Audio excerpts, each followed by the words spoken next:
20 minute में आपको हम 20 अहम खबरों से रूबरू कराने वाले हैं। तो चलिए शुरू करते हैं 20 मिनट में 20 खबरों का सिलसिला। कांग्रेस नेता राहुल गांधी की संसद सदस्यता शुक्रवार को रद्द कर दी गई। वे केरल के वायनाड से लोकसभा सदस्य थे। लोकसभा सचिवालय से पत्र जारी कर इस बात की जानकारी दी गई। मानहानि केस में सूरत की कोर्ट ने गुरुवार को उन्हें 2 साल की सजा सुनाई थी। राहुल गांधी ने 2019 में कर्नाटक की सभा में मोदी सरनेम को लेकर बयान दिया था। राहुल ने कहा था कि चोरों का सरनेम मोदी है। सभी चोरों का सरनेम मोदी क्यों होता है, चाहे वो ललित मोदी हो या फिर नीरव मोदी, चाहे नरेंद्र मोदी। इसके बाद सूरत पश्चिम के बीजेपी विधायक पूर्णेश मोदी ने राहुल के खिलाफ मानहानि का केस किया था। उनका कहना था कि राहुल गांधी ने हमारे पूरे समाज को चोर कहा है और ये हमारे समाज की मानहानि है। इस केस की सुनवाई के दौरान राहुल गांधी कई कोर्ट में पेश हुए थे। सुप्रीम कोर्ट ने 11 जुलाई 2013 को अपने फैसले में कहा था कि कोई भी सांसद या विधायक निचली अदालत में दोषी करार दिए जाने की तारीख से ही संसद या विधानसभा की सदस्यता के लिए अयोग्य घोषित हो जाएगा।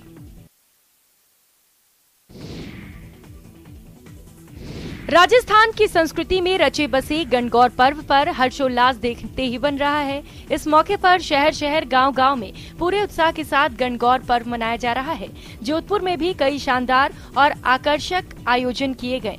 शहर के माहेश्वरी भवन में माहेश्वरी महिला मंडल की ओर से गणगौर पूजा का आयोजन किया गया, जिसमें 700 से अधिक महिलाओं ने गणगौर का उद्यापन किया और लोटिया सिर पर रखकर मंदिर तक गयीं। सुहागिनों ने सामूहिक रूप से पूजा अर्चना भी की। एक साथ सजी धजी सुहागिनों ने राजस्थानी संस्कृति से लबरेज होकर जब एक साथ पूजन किया और लोटिया लेकर निकली तो राजस्थानी संस्कृति का अनूठा उदाहरण देखने को मिला। गणगौर का पर्व होलिका दहन के दूसरे दिन से ही शुरू हो जाता है। इस दौरान दूसरे दिन से 16 दिनों तक लड़कियां प्रतिदिन प्रातःकाल इसर गणगौर की पूजा करती हैं। जिस लड़की की शादी हो जाती है वो शादी के प्रथम वर्ष अपने पीहर आकर गणगौर की पूजा करती हैं। इसी कारण से इसे सुहाग पर्व भी कहा जाता है। कहा जाता है चैत्र शुक्ला तृतीया को राजा हिमाचल की पुत्री गौरी का विवाह शंकर भगवान के साथ हुआ था। उसी उपलक्ष्य में ये त्योहार मनाया जाता है।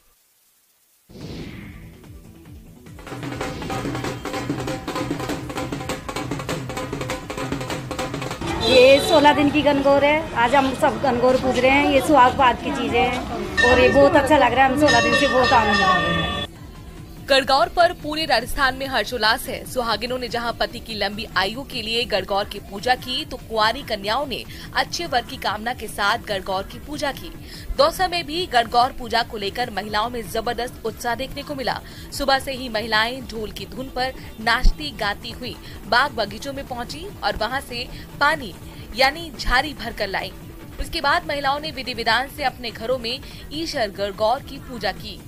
वैसे तो होलिका दहन के दूसरे दिन से ही गणगौर का पूजन शुरू हो जाता है, लेकिन मुख्य पर्व चैत्र महीने के शुक्ल पक्ष की तृतीया को मनाया जाता है।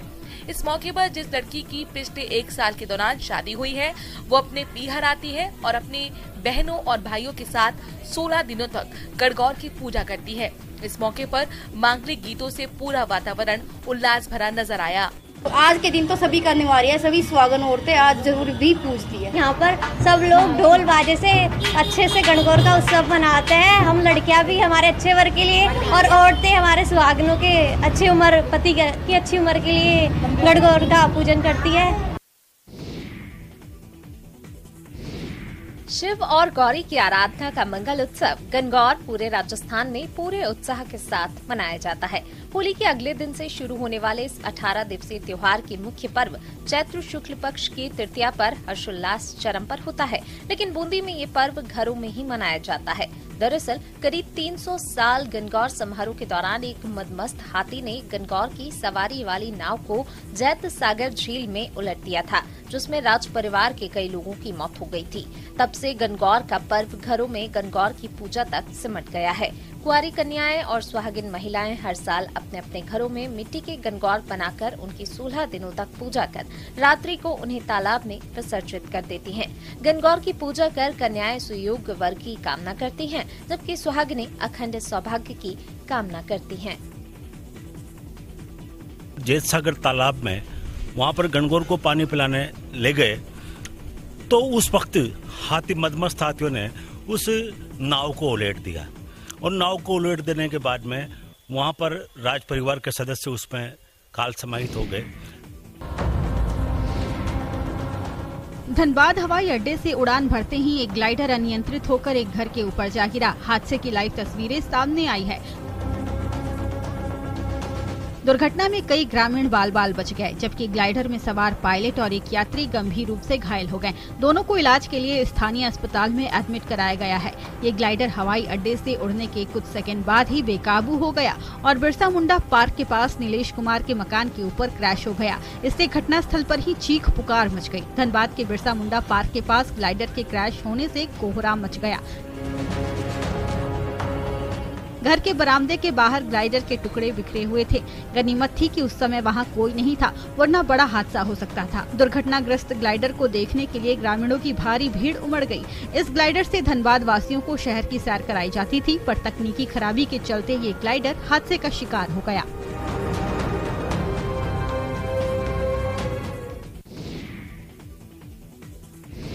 सड़क पर धधकता सिलेंडर और पूरे इलाके में दहशत। बारां जिले के कवाई कस्बे में ऐसा ही कुछ हुआ।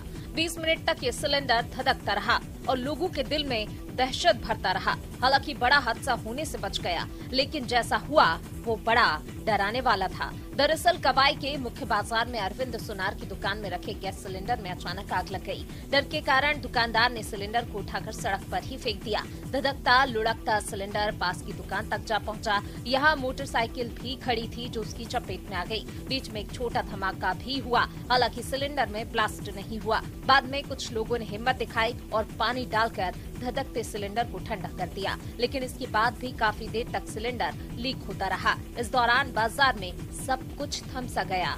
खबर पाकर पुलिस भी मौके पर पहुंची और सिलेंडर को हटाकर यातायात शुरू करवाया।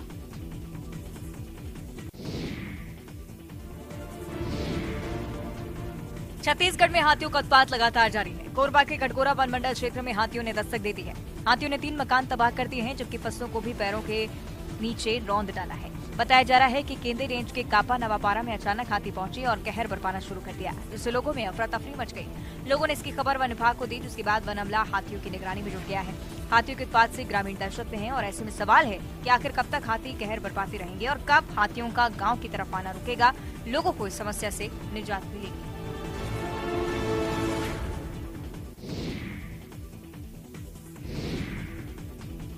पहाड़ की आबोहवा सैलानियों के लिए गर्मी में पहली पसंद रही है, लेकिन अब उत्तराखंड के मैदानी इलाके भी पर्यटकों की पसंद बनते जा रहे हैं। ऐसे में इन पर्यटकों को नैनीताल में इको पर्यटन की फील देने की प्लानिंग होने लगी है। इको टूरिज्म के तहत अलग अलग वन प्रभागों में 5 प्रोजेक्ट तैयार होंगे। तो पहले चरण में 10 ग्राम पंचायतों को इस योजना से जोड़ा जाएगा। इसमें रामनगर हल्द्वानी के साथ रामगढ़, ओख कांडा, मुतेश्वर में हिमालय व्यू को फोकस किया जा रहा है। तो बेस्ट लोकेशन के साथ फ्लोरा और फौना भी सैलानियों को फील गुड का एहसास कराएगा। इसके अलावा इको टूरिज्म के तहत गांव में समितियों का गठन कर रोजगार देने पर भी काम हो रहा है। दरअसल वन पंचायतों में अब तक लीज से ही रॉयल्टी मिलती रही है, तो कठोर वन नियमों के चलते नॉन फॉरेस्ट एक्टिविटी पर रोक रही है। लेकिन इको टूरिज्म से ग्रामीणों को नई उम्मीदें दिख रही हैं।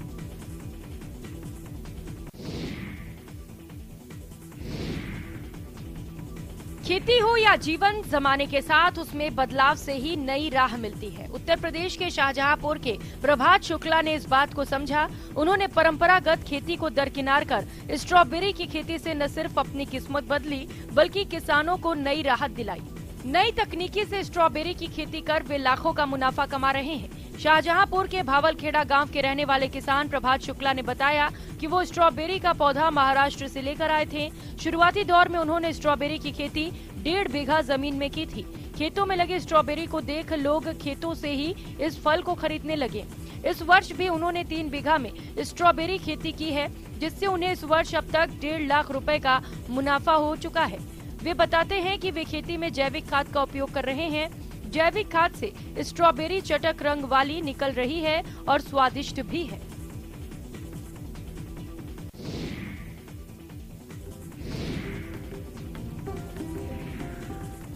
टमाटर की खेती से 7 करोड़ रुपए की आमदनी, लोगों को शायद इस बात पर भरोसा न हो, लेकिन हरदा के किसान मधुसूदन धाकड़ ने ये कमाल कर दिखाया है। टमाटर की खेती में इन्होंने ऐसी सफलता हासिल की है कि लोग इन्हें टमाटर किंग के नाम से जानने लगे हैं। टमाटर किंग ने सिर्फ 8वीं तक पढ़ाई की है, लेकिन खेती में इनका कोई जोड़ नहीं है।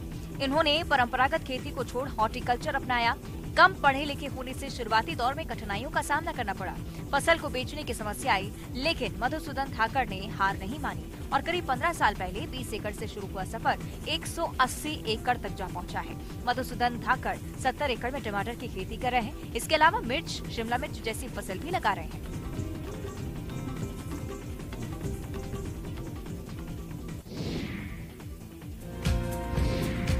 सिवान में काला आलू उगाने वाले एक किसान की चर्चा इन दिनों खूब हो रही है। सिवान में पहली बार किसी किसान ने ऑर्गेनिक तरीके से काला आलू उगाया है। काले आलू का उत्पादन बम्पर हुआ है, जिसके चलते दूसरे किसान भी इस आलू की उपज करने को सोच रहे हैं। करपलिया निवासी किसान सुरेश प्रसाद ने करीब 2 कट्ठा खेत में 1 क्विंटल बीज के साथ इसकी खेती शुरू की थी, जिसकी पहली फसल अब आ गई है। 120 दिन बाद 12 क्विंटल काले आलू की उपज हुई। सुरेश प्रसाद ने इसकी खेती के लिए बेगूसराय से बीज मंगवाए थे।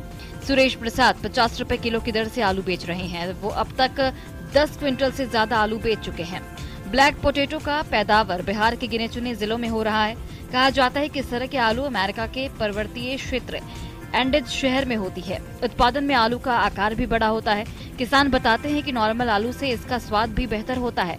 हालांकि इसकी चलन अभी कम है, लेकिन सिवान में ज्यादातर किसान अगली बार इसकी खेती करने का मन बना चुके हैं।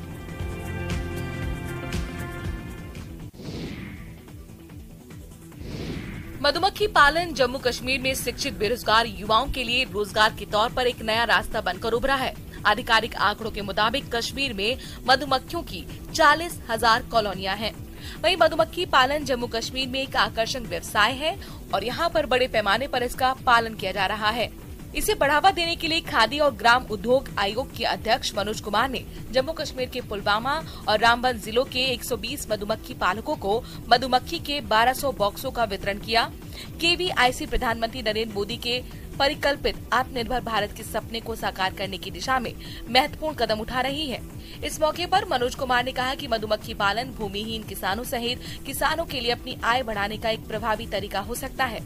मधुमक्खी बक्सों के वितरण के अलावा केवीआईसी के अध्यक्ष ने रेजिडेंस रोड श्रीनगर में एक पुनर्निर्मित खादी भंडार का उद्घाटन भी किया।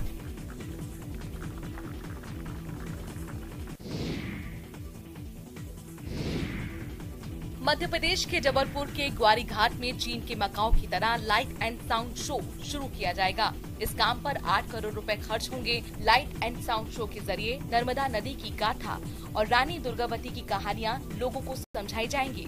मध्य प्रदेश पर्यटन विकास निगम के अध्यक्ष विनोद गोटिया ने बताया कि इस साल के अंत तक लाइट एंड साउंड शो की शुरुआत होगी। इस तरह का लाइट एंड साउंड शो चीन के शहर मकाओ में चलता है। विनोद गोटिया का कहना है कि इसमें अत्याधुनिक तकनीक के फव्वारे लगाए जाएंगे। 100 मीटर लंबा पर्दा बनाया जाएगा। इस पर्दे पर लेजर की तकनीक से 3D आकृतियों की बनाने की कोशिश की जाएगी। इसके पीछे साउंड भी होगा, जिसमें जबलपुर के इतिहास से जुड़ी बातें बताई जाएंगी। इस शो में रानी दुर्गावती से जुड़ी हुई गाथाएं, नर्मदा के किनारे कभी गुरु नानक देव जी के आगमन और नर्मदा नदी के उद्गम से लेकर अंत तक की कहानी, इन तमाम बातों पर फिल्म बनाई जाएगी, जिसे ग्वारी घाट में जनता को निःशुल्क दिखाया जाएगा।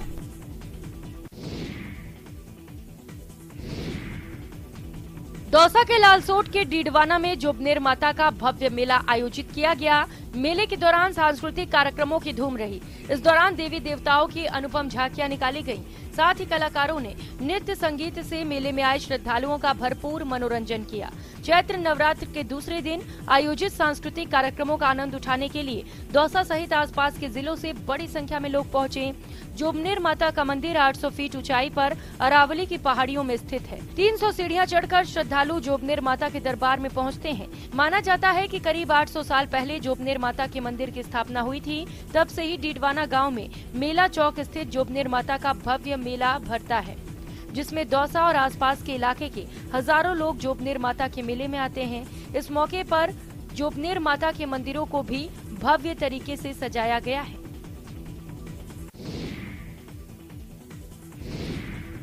मातृशक्ति की आराधना के महान पर्व चैत्र नवरात्र के पावन अवसर पर करौली की कैला देवी के दरबार में भक्तों की भारी भीड़ उमड़ रही है।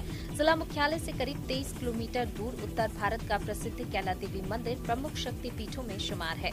मां के दरबार में राजस्थान, उत्तर प्रदेश, मध्य प्रदेश, दिल्ली, हरियाणा सहित कई राज्यों से श्रद्धालु आते हैं। इस मंदिर का इतिहास करीब 1100 वर्ष पुराना है। अरावली पर्वत श्रृंखलाओं के बीच त्रिकूट पर्वत पर मां कैला देवी की मुख्य प्रतिमा के साथ मां चामुंडा की प्रतिमा भी मंदिर में विराजमान है।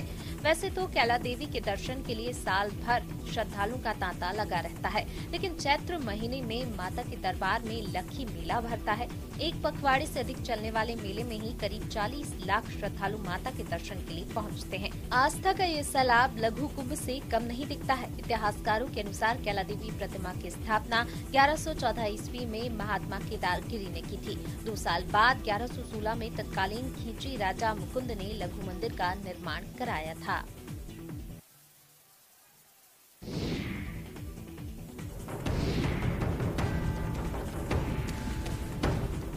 सीधी के आदिवासी ग्रामीण इलाकों में जीप काटकर देवी प्रतिमा को चढ़ाने का सिलसिला नहीं थम रहा। ऐसा ही नजारा सिहाबल विधानसभा क्षेत्र के बिठौली गांव में देखने को मिला। यहां मंदिर में अनिल बसंत नाम के एक युवक ने परिवार वालों के सामने ही अपनी जीप काटकर देवी प्रतिमा को समर्पित कर दी और युवक मंदिर में देवी प्रतिमा के सामने पड़ा रहा। ग्रामीणों ने देवी मंदिर में पूजा अर्चना भी शुरू की। बताया जा रहा है कि युवक परिवार के साथ मंदिर में पूजा करने के लिए गया था और उसकी मन्नत पूरी हो गई थी। ऐसे में देवी मां को प्रसन्न करने के लिए उसने अपनी जीभ काटकर अर्पित कर दी। इस घटना की सूचना के बाद स्वास्थ्य अमला सहित पुलिस भी अलर्ट हुई, मौके पर पहुंची। युवक की पत्नी उर्मिला बसंत ने बताया है कि उसके पति ने मन्नत मांगी थी, पोकलेन मशीन चलाना सीख जाने पर देवी मां को अपनी जीभ चढ़ाएगा। युवक की पत्नी और ग्रामीणों का दावा है कि युवक की जीभ वापस आ जाएगी।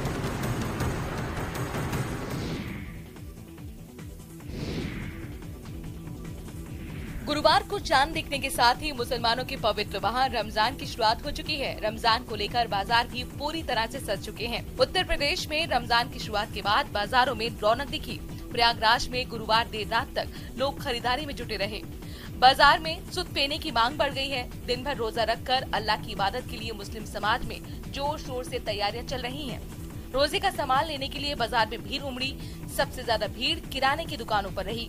ग्राहकों के उल्लास को देखकर दुकानदारों के चेहरे भी खिले रहे। चौक, नकास, कोहना, रोशनबाग, कटरा, खुलदाबाद समेत शहर के अन्य बाजारों में भी रमजान की रौनक नजर आई। अन्य दिनों की अपेक्षा रमजान शुरू होने से पहले ज्यादातर दुकानें सजी नजर आईं। दुकानों पर खरीदारों की भीड़ ने बाजार में 4 चांद लगा दिए। बाजारों में सबसे ज्यादा मांग फल, खजूर और लच्छे की रही। तरह तरह की कचरी भी दुकानों में उपलब्ध रही। लोगों ने सहरी और इफ्तार की चीजों की खरीदारी की।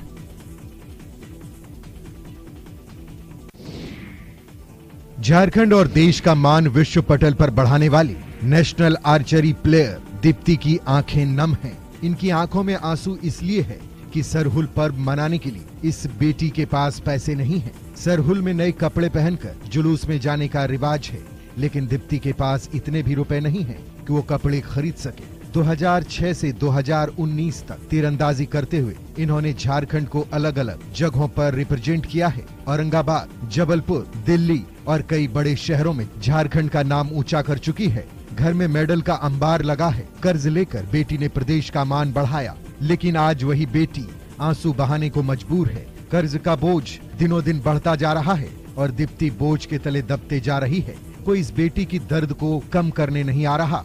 बेटी मदद भरी निगाह से सरकार और प्रशासन की ओर देख रही है। उम्मीद करते हैं कि मदद को हाथ आगे बढ़ेंगे और दीप्ति जैसी मान बढ़ाने वाली बेटी के होठों पर मुस्कान आएगी। हिमाचल प्रदेश के लाहौल स्पीति में बर्फ से लगभग 16,580 फीट ऊंचे श्रृंखला दर्रा को सीमा सड़क संगठन ने रिकॉर्ड समय में बहाल कर दिया है। श्रृंखला दर्रा बहाल होने से लद्दाख की ट्रांसकर वैली सड़क के जरिए हिमाचल से जुड़ गई है। श्रृंखला दर्रा खुलने के बाद अब जल्द ही ट्रांसकर वैली पर्यटकों के लिए खुल जाएगी। जनवरी में भारी बर्फबारी के कारण ये रास्ता बंद हो गया था, लेकिन शुक्रवार को हल्के वाहनों के लिए रास्ता खोल दिया गया। सीमा सड़क संगठन योजक परियोजना के निदेशक कर्नल विकास गुलिया ने हरी झंडी दिखाकर ट्रांसकर की ओर से आए वाहनों को 16,580 फीट फीट ऊंचे दर्रे के टॉप से मनाली चंडीगढ़ की ओर रवाना किया। मनाली राजकर कारगिल मार्ग को बीआरओ ने रिकॉर्ड समय में बहाल किया है, जबकि पिछले साल ये रास्ता 17 अप्रैल को खुला था। -20 से 25 डिग्री तापमान के बीच बीआरओ के जवानों ने जान जोखिम में डालकर दर्रा बहाल किया। परियोजना निदेशक कर्नल विकास गुलिया ने बताया कि शिंकुला दर्रा में 4 किलोमीटर करीब लंबी सुरंग का निर्माण कार्य भी जल्द शुरू होने जा रहा है। इस सुरंग के निर्माण कार्य पर करीब 1650 करोड़ खर्च होंगे।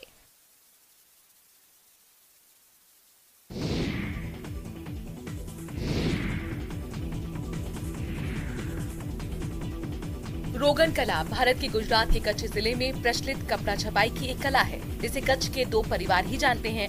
इनमें से एक है आशीष सोनी का परिवार। रोगन पेंटिंग का चलन 20वीं शताब्दी के अंत तक समाप्त हो चुका था, लेकिन कच्छ के 2 परिवारों ने इसे जीवित रखा है। इस कला का संबंध ईरान से है। फारसी भाषा में रोगन शब्द का मतलब तेल होता है। ऐसा माना जाता है कि ईरानी मूल की ये रोगन चित्रकला लगभग 300 साल पहले गुजरात के कच्छ पहुंची थी। रोगन पेंटिंग बनाने की प्रक्रिया बहुत मेहनत वाली और महीने भर होती है। ये चित्रकारी सिर्फ सूती या रेशमी वस्त्रों पर की जाती है।